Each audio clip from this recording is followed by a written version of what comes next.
ಇವತ್ತು ಪತ್ರಿಕಾಗೋಷ್ಠಿಯಲ್ಲಿ ಸಾನ್ನಿಧ್ಯವನ್ನು ವಹಿಸಿರುವಂಥ ಗೊಳಸಾರದ ಪುಂಡಲಿಂಗೇಶ್ವರ ಮಹಾಸ್ವಾಮಿಗಳು, ಹುಲಿಜಂತಿಯ ಮಾಳಿಂಗರಾಯ ಮಹಾರಾಯರು, ಮಮ್ಮಟಗುಡ್ಡ ಜಾಲಗೇರಿಯ ನಮ್ಮ ಅಮಗೊಂಡ ಮಹಾರಾಯರು, ನಮ್ಮ ಉತ್ಸವ ಸಮಿತಿಯ ಅಧ್ಯಕ್ಷರಾದಂಥ ಪ್ರಕಾಶ್ ಜಾಲಗೇರಿ ಅವರು, ಪದಾಧಿಕಾರಿಗಳಾದಂಥ ಮೋಹನ್ ಮೇಟಿ ಅವರು, ನಾಗಪ್ಪಣ್ಣ ಶಿವೂರ್ ಅವರು, ರಾಹುಲ್ ಔರಂಗಾಬಾದ್ ಅವರು, ಶ್ರೀಕಾಂತ್ ಸಂಗೋಗಿ ಅವರು ಮತ್ತು ನಮ್ಮ ರಾಜು ಕಗ್ಗೋಡ್ ಅವರು, ಗುರುನಾಥ್ ಮರಡಿ ಅವರು ಮತ್ತು ರೇವಣ್ ಸಿದ್ಧ ಗೋಡ್ಕೆ ಅವರು, AP ಕಾಗವಾಡ್ಕರ್ ಅವರು ಮತ್ತು ನಾನು ರವಿ ಕಿತ್ತೂರು ಈ ಒಂದು ಪತ್ರಿಕಾಗೋಷ್ಠಿಯಲ್ಲಿ ಇನ್ನುಳಿದ ನಮ್ಮ ಎಲ್ಲ ಉತ್ಸವ ಸಮಿತಿಯ ಸದಸ್ಯರೆಲ್ಲ ಉಪಸ್ಥಿತರಿದ್ದಾರೆ.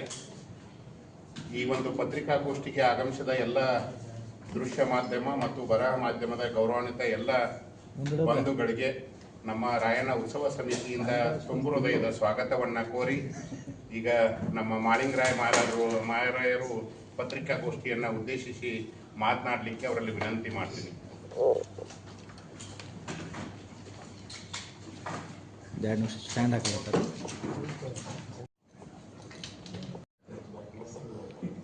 ಸರ್ವರಿಗೂ ಶರಣಾರ್ಥಿಗಳು.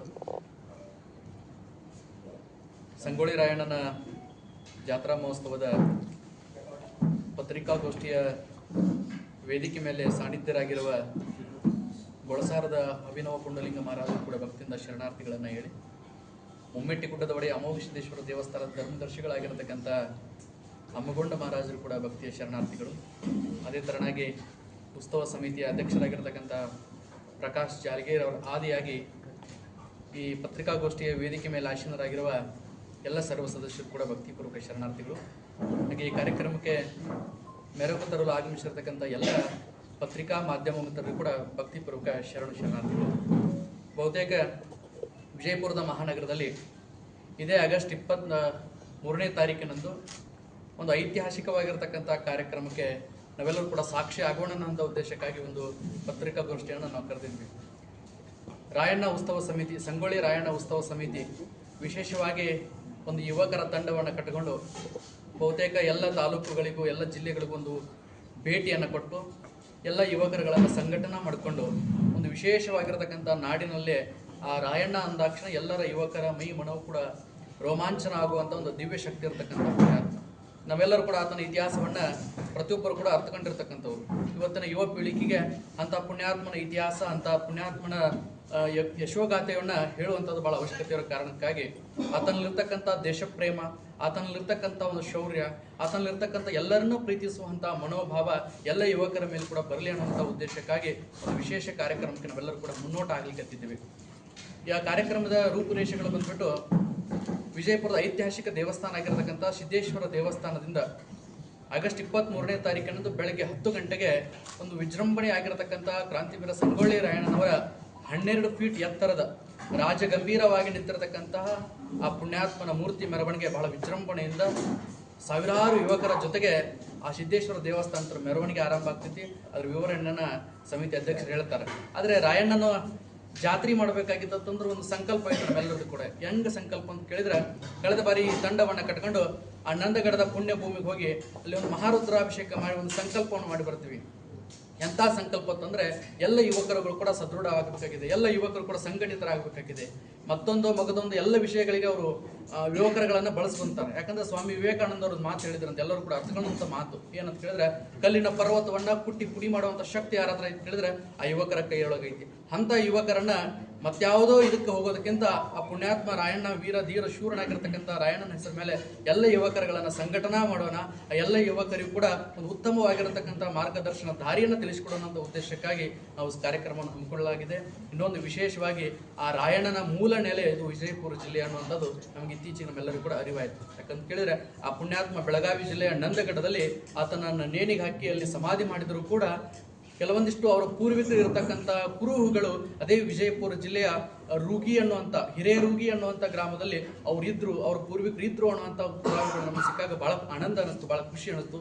ನಮ್ಮ ಜಿಲ್ಲೆಯವನೇ ಆಗಿರತಕ್ಕಂಥವನ್ನೆಲ್ಲ ರಾಯಣ್ಣ ಅನ್ನುವಂಥ ಭಾವ ಬಿಟ್ಟುಕೊಂಡು ಕೇವಲ ರಾಯಣ್ಣನ ಜಯಂತಿಯನ್ನು ಅಷ್ಟ ಮಾಡೋದು ಬೇಡ. ಯಾಕಂದ್ರೆ ಪ್ರತಿ ಹಳ್ಳಿಗಳಲ್ಲಿ ರಾಯಣ್ಣನ ಜಯಂತಿ ಮಾಡ್ತಾರೆ, ತಾಲೂಕುಗಳಲ್ಲಿ ಮಾಡ್ತಾರೆ, ಜಿಲ್ಲೆಗಳಲ್ಲಿ ಮಾಡ್ತಾರೆ.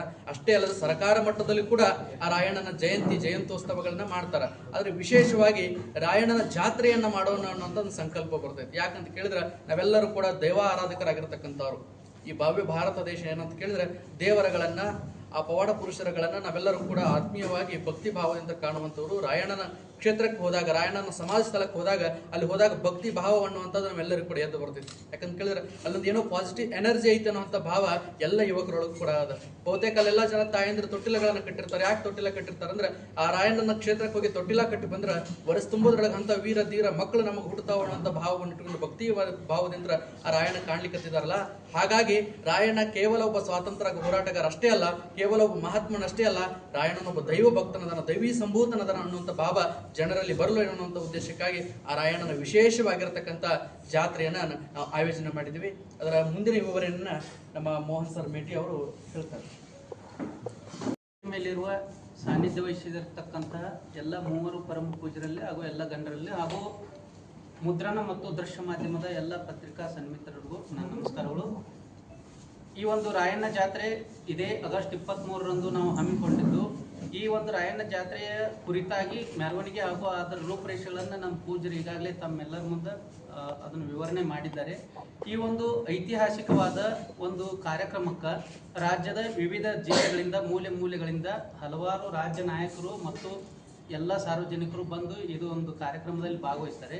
ಇದೊಂದು ಪಕ್ಷಾತೀತವಾದ ಮತ್ತು ಜಾತ್ಯತೀತವಾದ ನಿಲುವನ್ನು ಹೊಂದಿದ, ದೇಶಭಕ್ತಿ ಮತ್ತು ನಾಡ ಭಕ್ತಿಯ ಮಿಡಿತವನ್ನು ಹೊಂದಿದ ಸಮಾನ ಮನಸ್ಸುಗಳೆಲ್ಲ ಸೇರಿ ಮಾಡಿದ ಕಾರ್ಯಕ್ರಮ ಇದಾಗಿದ್ದು, ಈ ಕಾರ್ಯಕ್ರಮಕ್ಕೆ ರಾಜ್ಯದ ಮಹಿಳಾ ಆಯೋಗದ ಅಧ್ಯಕ್ಷರಾದ ಡಾಕ್ಟರ್ ನಾಗಲಕ್ಷ್ಮಿ ಚೌಧರಿ ಅವರು ಬಂದು ಮಹಿಳಾ ಸಬಲೀಕರಣದ ಕುರಿತಾಗಿ ನಮ್ಮೆಲ್ಲ ಯುವಕರಿಗೆ ಒಂದು ಸಂದೇಶವನ್ನು ನೀಡಲಿದ್ದಾರೆ. ಅದರ ಜೊತೆಗೆ BMTC ಉಪಾಧ್ಯಕ್ಷರಾದ ಸಹೋದರ ನಿಕೇತರಾಜ್ ಮೌರ್ಯರವರು ಕೂಡ ಈ ಕಾರ್ಯಕ್ರಮಕ್ಕೆ ಆಗಮಿಸಿ ಅವರು ಕೂಡ ಸಂಗೊಳ್ಳಿ ರಾಯಣ್ಣನ ಬಗ್ಗೆ ಮತ್ತು ಸಮಾಜ ಸಂಘಟನೆ ವಿಷಯವಾಗಿ ಮಾತನಾಡಲಿದ್ದಾರೆ. ಅದರ ಜೊತೆಗೆ ಹಾಸನ ವಿಶ್ವವಿದ್ಯಾಲಯದ ಸಿಂಡಿಕೇಟ್ ಸದಸ್ಯರಾದ ಆನೇಕಲ್ ದೊಡ್ಡಯ್ಯರವರು ಬಂದು ಅಹಿಂದ ಸಂಘಟನೆ ಮತ್ತು ರಾಜಕೀಯ ಸವಾಲುಗಳ ಕುರಿತಾಗಿ ಅವರು ಕೂಡ ಮಾತನಾಡಲಿದ್ದಾರೆ. ಅದರ ಜೊತೆಗೆ ಧಾರವಾಡ MP ಅಭ್ಯರ್ಥಿಯಾದಂಥ ವಿನೋದ್ ಅಸೂಟಿಯವರು ಕೂಡ ಈ ಕಾರ್ಯಕ್ರಮದಲ್ಲಿ ಭಾಗವಹಿಸಿ ಯುವಕರನ್ನು ಉದ್ದೇಶಿಸಿ ಅವರು ಕೂಡ ಮಾತನಾಡಲಿದ್ದಾರೆ. ಅದರ ಜೊತೆಗೆ ಕರ್ನಾಟಕ ರಾಜ್ಯ ಪ್ರಾಥಮಿಕ ಶಾಲಾ ಶಿಕ್ಷಕರ ಸಂಘದ ರಾಜ್ಯಾಧ್ಯಕ್ಷರಾದ ಸಹೋದರ ಚಂದ್ರಶೇಖರ್ ನುಗ್ಲಿ ಅವರು ಕೂಡ ಈ ಕಾರ್ಯಕ್ರಮದಲ್ಲಿ ಭಾಗವಹಿಸಿ ಸಮುದಾಯದಲ್ಲಿ ಶಿಕ್ಷಣ ಪಾತ್ರ ಮತ್ತು ಇತರೆ ವಿಷಯಗಳ ಕುರಿತು ಅವರು ಕೂಡ ಚರ್ಚಿಸಲಿದ್ದಾರೆ. ಅದರ ಜೊತೆಗೆ ವಿಜಯನಗರ ಜಿಲ್ಲೆಯಿಂದ ರಶ್ಮಿ ರಾಜಶೇಖರ್ ಹಿಟ್ನಾಳ್ ಅವರು ಭಾಗವಹಿಸಿ ಮಹಿಳೆ ಮತ್ತು ರಾಜಕಾರಣ ವಿಷಯವಾಗಿ ಅವರು ಕೂಡ ಮಾತನಾಡಲಿದ್ದಾರೆ.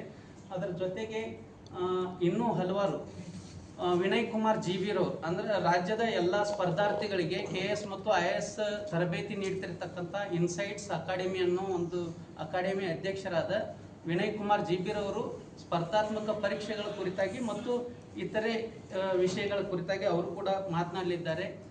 ಮಾಜಿ ಜಿಲ್ಲಾ ಪಂಚಾಯತ್ ಸದಸ್ಯರಾದ ಶಿವಮೊಗ್ಗ ಜಿಲ್ಲೆಯ ಯುವ ನಾಯಕರಾದ ಸಹೋದರ KE ಕಾಂತೇಶ್ರವರು ಈ ಕಾರ್ಯಕ್ರಮದಲ್ಲಿ ಭಾಗವಹಿಸಿ ಅವರು ಕೂಡ ಯುವಕರನ್ನು ಉದ್ದೇಶಿಸಿ ಮಾತನಾಡಲಿದ್ದಾರೆ. ಅದರ ಜೊತೆಗೆ ಇನ್ನೂ ಹಲವಾರು ಗಣ್ಯರು ಕೂಡ ಈ ಕಾರ್ಯಕ್ರಮದಲ್ಲಿ ಭಾಗವಹಿಸಲಿದ್ದಾರೆ. ಇದು ಸಂಪೂರ್ಣವಾಗಿ ವೃತ್ತಿಪರ ರಾಜಕಾರಣಿಗಳಿಂದ ಹೊರತಾದ ಮತ್ತು ಪಕ್ಷಗಳಿಂದ ಹೊರತಾದ ಎಲ್ಲ ಸ್ವಾತಂತ್ರ್ಯ ಹೋರಾಟದ ಹಿನ್ನೆಲೆಯನ್ನು ಹೊಂದಿದಂಥ ರಾಯಣ್ಣನ ಅಭಿಮಾನವನ್ನು ಕುರಿತು ಅಭಿಮಾನ ಪಡುವಂಥ ಯುವ ಮನಸ್ಸುಗಳು ಎಲ್ಲ ಈ ಕಾರ್ಯಕ್ರಮಕ್ಕೆ ಭಾಗವಹಿಸಲು ತಮ್ಮೆಲ್ಲ ಮುದ್ರಣ ಮತ್ತು ದೃಶ್ಯ ಮಾಧ್ಯಮದ ತಮ್ಮೆಲ್ಲ ಮಿತ್ರರ ಪರವಾಗಿ, ಈ ಮಾಧ್ಯಮದ ಪರವಾಗಿ ಎಲ್ಲ ರಾಜ್ಯದ ಸಾರ್ವಜನಿಕರನ್ನ ಈ ಕಾರ್ಯಕ್ರಮಕ್ಕೆ ತಮ್ಮ ಮಾಧ್ಯಮದ ಮೂಲಕ ಆಹ್ವಾನಿಸುತ್ತೇವೆ. ಇದರ ಕುರಿತು ಇದಕ್ಕೆ ಮೇಲೆ ಆಸೆಯಾಗಿರ್ತ ಪರಮ ಪೂಜೆಗಳಿಗೆ ನಮಸ್ಕರಿಸಿ, ಅದು ನನ್ನ ಮಾಧ್ಯಮ ಮಿತ್ರರಿಗೆ ನಮಸ್ಕರಿಸಿ, ಇದೇ ಭಾನುವಾರ 23 ಆಗಸ್ಟ್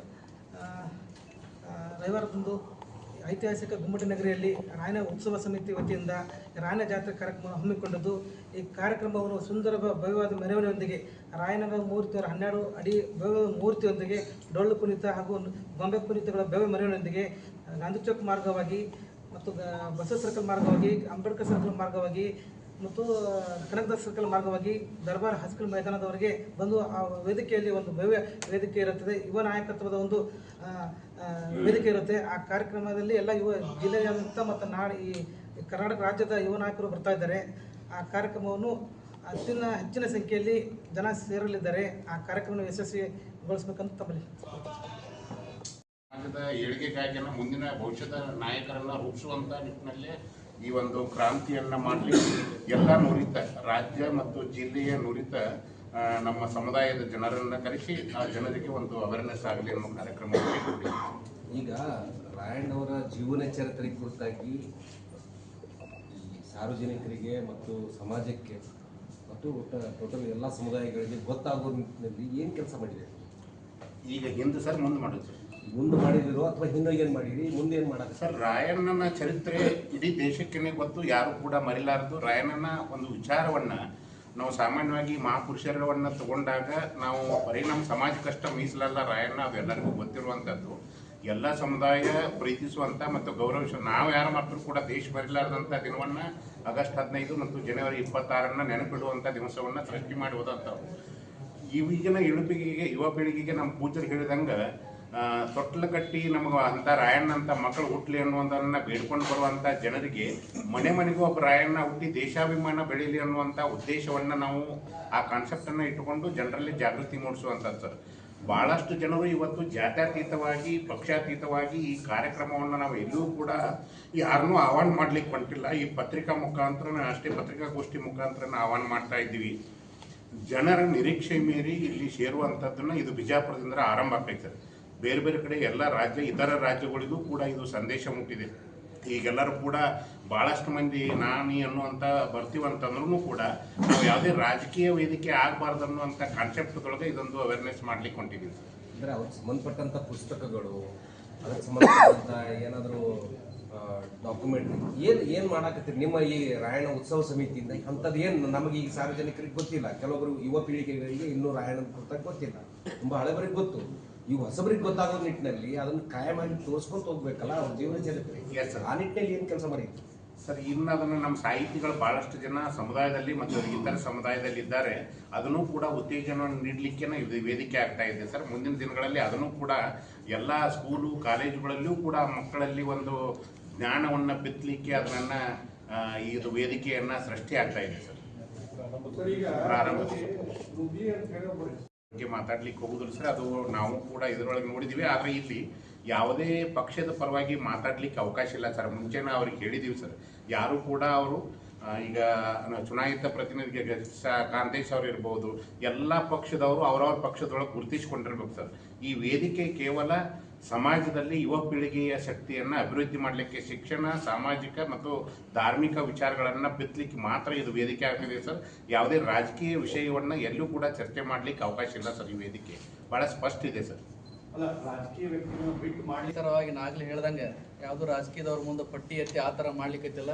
ಒಂದು ಉತ್ಸವ ಸಮಿತಿಯನ್ನು ಮಾಡ್ಕೊಂಡಿದ್ವಿ. ಆ ಸಮಿತಿಯಲ್ಲಿ ಏನೋ ಅಧ್ಯಕ್ಷರ ಆದಿಯಾಗಿ ತಮ್ಮ ಕೈಲಾದಂಥದ್ದು ಫಸ್ಟ್ ಸಮಿತಿಯವರನ್ನು ಹಾಕೊಂಡಿದ್ವಿ. ಅದಕ್ಕೆ ಭಾಳ ಜನ ಸ್ವಯಂ ಪ್ರೇರಿತವಾಗಿ ಸ್ವಾಮೀಜಿಗಳು ಕೂಡ ಇದಕ್ಕೆ ಆರ್ಥಿಕ ನೆರವನ್ನು ಕೊಟ್ಟಿದ್ದಾರೆ. ಯಾಕಂದ್ರೆ ಅದು ಮಾಡುವಂಥ ಉದ್ದೇಶ ಭಾಳ ಪ್ರಾಮಾಣಿಕ ಇದೆ ಅನ್ನೋಂಥದ್ರ ಭಾವ ಅವ್ರ ಮನಸ್ಸೊಳಗೆ ಬಂದಾಗ ಪ್ರತಿಯೊಬ್ಬರು ಕೂಡ ನಾವು ರೊಕ್ಕ ಕೇಳಿಲ್ಲ ಯಾರಿಗೂ ಕೂಡ ತನು ಮನ ಧನದ ಸಹಾಯ ಮಾಡೋದಿತ್ತಂದ್ರೆ ನಾವು ಹಳ್ಳಿ ಭಾಗಕ್ಕೆ ಹೋದಾಗ ಹೇಳ್ತಿದ್ವಿ, ನೀವೇನಾದ್ರು ಧನ ಸಹಾಯ ಮಾಡುವಂಥ ವಿಚಾರ ನಿಮ್ಮ ಹತ್ರ ಇತ್ತಂದ್ರೆ ನಿಮ್ಮ ಆಜು ಬಾಜು ಗಾಡಿಗಳನ್ನು ಮಾಡ್ಕೊಂಡು ಕಾರ್ಯಕ್ರಮಕ್ಕೆ ಬರ್ರಿ ಅಂತ ನಾವು ಕೇಳ್ಕೊಂಡಿದ್ವಿ. ಆದರೂ ಕೂಡ ಭಾಳ ಜನ ನಾ ಸ್ಟೇಜಿನ ವ್ಯವಸ್ಥೆ ಮಾಡಿಕೊಡ್ತೀನಿ, ನಾ ದಾಸೋಹದ ವ್ಯವಸ್ಥೆ ಮಾಡಿಕೊಡ್ತೀನಿ ಅಂತ ಸ್ವಯಂ ಪ್ರೇರಿತವಾಗಿ ಭಾಳ ಜನ ಮುಂದೆ ಬಂದಿದ್ದಾರೆ.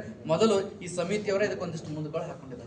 ಇತ್ತಿತ್ತಲಾಗಿ ಕುರುಬ ಸಮುದಾಯಕ್ಕೆ ರಾಜಕೀಯವಾಗಿ ಹಿನ್ನಡೆ ಆಗ್ತಾ ಇದೆ. ಆ ನಿಟ್ಟಿನಲ್ಲಿ ಈ ಉತ್ಸವದಲ್ಲಿ ಚರ್ಚೆ ಏನಾದರೂ ಆಗುತ್ತಾ? ಎಲ್ಲ ಒಂದೇ ಪಕ್ಷಕ್ಕಂತಲ್ಲ, ಆ ನಿಟ್ಟಿನಲ್ಲಿ ಏನಾದರೂ ಚರ್ಚೆ ಆಗುತ್ತಾ? ಇಲ್ಲ, ನಾವು ಪರ್ಟಿಕ್ಯುಲರ್ ಆಗಿ ಇಂಥದೇ ಒಂದು ವಿಷಯ ಅಂತಿಲ್ಲ. ಮೊದಲು ನಮಗೆ ಬೇಕಾಗಿದ್ದ ಸಂಘಟನೆ, ಯುವಕರೆಲ್ಲರೂ ಕೂಡ ಸಂಘಟನಾ ಸದೃಢರಾಗಬೇಕು ಅನ್ನೋ ಉದ್ದೇಶಕ್ಕಾಗಿ ಮುಂದೆ ಯಾವ ತಿರುಗಳು ತಗೋತೋ ಸಂಘಟನೆ ಶಕ್ತಿ ನಮ್ಮ ಹತ್ರ ಇತ್ತಂದ್ರೆ ಏನಾರೋ ಬದಲಾವಣೆ ಮಾಡಬಹುದು ಅಂತ ನಾನು ಇದರ ಸಂಬಂಧ ನಾವು ಸಂಘಟನೆ ಮಾಡ್ಲಿಕ್ಕಿದ್ವಿ. ಯಾವುದೋ ರಾಜಕೀಯ ಉದ್ದೇಶ ಇಲ್ಲ, ಯಾರೋ ಹಿನ್ನೆಲೆಯಾಗಿ ನಿಂತ್ಕೊಂಡು ಕಾರ್ಯಕ್ರಮ ಮಾಡಿಸ್ಲಿಕ್ಕಿತ್ತಿಲ್ಲ. ಎಲ್ಲರೂ ಕೂಡ ಪರಮ ಪೂಜ್ಯರ ನೇತೃತ್ವದಲ್ಲಿ ಉತ್ಸವ ಸಮಿತಿಯನ್ನು ಇಟ್ಕೊಂಡು ಈ ಕಾರ್ಯಕ್ರಮ ಮಾಡ್ಲಿಕ್ಕಿದ್ವಿ.